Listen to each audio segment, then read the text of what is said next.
उत्तर वाढलाय याच्यामध्ये.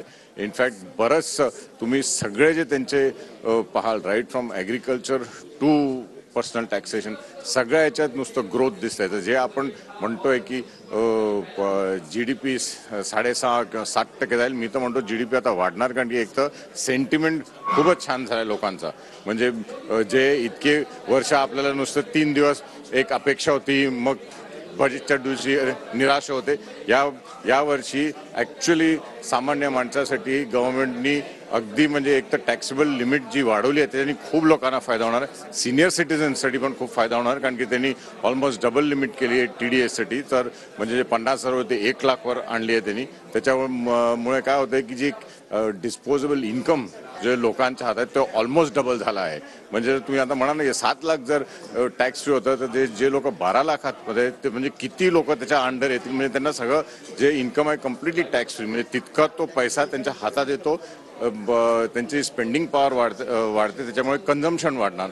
तर हा तर अगदी म्हणजे जे म्हणतात ना, जसा अपेक्षित होता त्यापेक्षाही जास्ती बजेट केलं आहे. आणि जे स्लॅब्समध्ये पण ज्यांनी चेंजेस केले ते ऑफकोर्स जेव्हा आपण डिटेलमध्ये बघू तेव्हा आपल्याला सगळं नीट कळेल. पण त्याच्यामध्ये पण जो फायदा होणार, कारण नॅच्युअली तुम्ही 12 लाख काढा ना तुमच्या टॅक्सेशनमधनं. कर प्रणालीच्या बाबतीमध्ये आतापर्यंत असा एवढा मोठा निर्णय झालेला होता का? कारण 7 लाखापर्यंतची मर्यादा 12 लाखापर्यंत वाढवणं, अगदी दुप्पट एक्झम्पशन दिलेलं आहे सगळ्या सामान्य मिडल क्लास लोकांना. तर त्याचा कितपत फायदा आणि किती मोठा दिलासा सर्वसामान्य? खूप फायदा होणार, कारण की इतक्या वर्षात कधी टॅक्समध्ये, म्हणजे आपण जर मागचे एवढे सगळे बजेट्स पाहिले, कधी आपण पर्सनल टॅक्सेशन काहीच झालं नाही. नुसतं थोडं एक न्यू स्कीम किंवा ओल्ड स्कीम अशी झाली होती आणि थोडा मायनर त्यांनी इम्प्रूव्हमेंट्स केले होते, ज्याच्यात काही जास्ती काही कोणाला फायदा होत नव्हता. याच्यात सगळ्यात म्हणजे जे ऑलमोस्ट जे 24 लाखापर्यंत त्यांचं इन्कम आहे त्यांना भरपूर फायदा. ऑफकोर्स जे हायर ब्रॅकेटमध्ये 30 लाखाच्या वर आहे त्यांचा स्टडी करावा लागेल किती त्यांना फायदा होतो.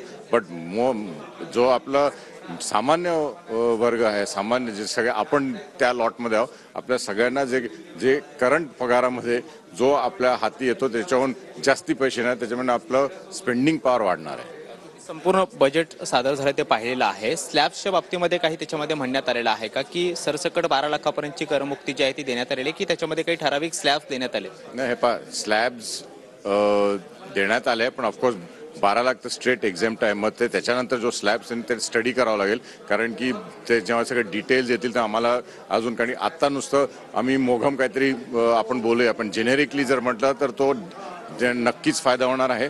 आणि स्लॅब्समध्ये तुम्ही एक तर एक्झेम्पशन लिमिट वाढवली आहे, स्लॅब्समध्ये पण चेंजेस केले, तर तो ओव्हरऑल इफेक्ट अगदी म्हणजे सगळ्यांना जो आपण म्हणतो ना की जसं काही ऑलमोस्ट डबल होऊन जास्ती फायदा होणार. स्ट्रेट अवे 7 लाख ते 12 लाख जाईल, तिथेच तुम्हाला 100% फायदा झालाच आहे. संपूर्ण बजेटमध्ये सगळ्यात मोठा निर्णय हा एकमेव आहे, की अजून कुठल्या सेक्टरला वेगळ्या पद्धतीचे फायदे झाले? जर सगळंच पाहिलं तर from interest point of view सामान्य माणसाचा हा सगळ्यात मोठा इंटरेस्ट आहे. बाकी सगळ्यात जर तुम्ही पाहिलं, सगळ्या याच्यात त्यांनी काही ना काहीतरी इम्प्रूव्हमेंट्स केले, ज्याच्यात 2 थिंग्स. वन इज एक तर सप्लाय साईड ग्रोथ आणि डिमांड साईड ग्रोथ, दोन्हीवर त्यांनी लक्ष दिलंय. म्हणजे जे आत्ता करंटली जे आपलं कन्झम्पशन लेवल जे डिक्लाईन होतं ते आता वाढत जाईल. आणि जो आपला जो GDP टार्गेट आहे 6.5 किंवा 6.8, तो तर नक्कीच मीट होणार किंवा त्याच्याहून जास्ती आपण जाऊ. व्यतिरिक्त अजून जे वेगवेगळे सेक्टर आहेत, म्हणजे फार्मिंग असेल किंवा मग IT सेक्टर असेल, त्याच्या इंडस्ट्रीयल सेक्टर असेल, याच्यामध्ये काही वेगळ्या तरतुदी करण्यात आल्या, त्याचा कितपत फायदा आपल्या वेगवेगळ्या? तुम्ही बघा, फार्मिंगमध्ये पण त्यांनी आता बरंच काही केलंय. MSME साठी त्यांनी 5 लाखापर्यंत एक स्पेशल क्रेडिट कार्ड काढलाय. म्हणजे ज्यांनी जे MSME ला क्रेडिट कार्डच्या मार्फत तुम्हाला क्रेडिट मिळू शकते 5 लाखापर्यंत, तो एक नवीन केलाय. AI साठी त्यांनी इन्व्हेस्टमेंट केली आहे.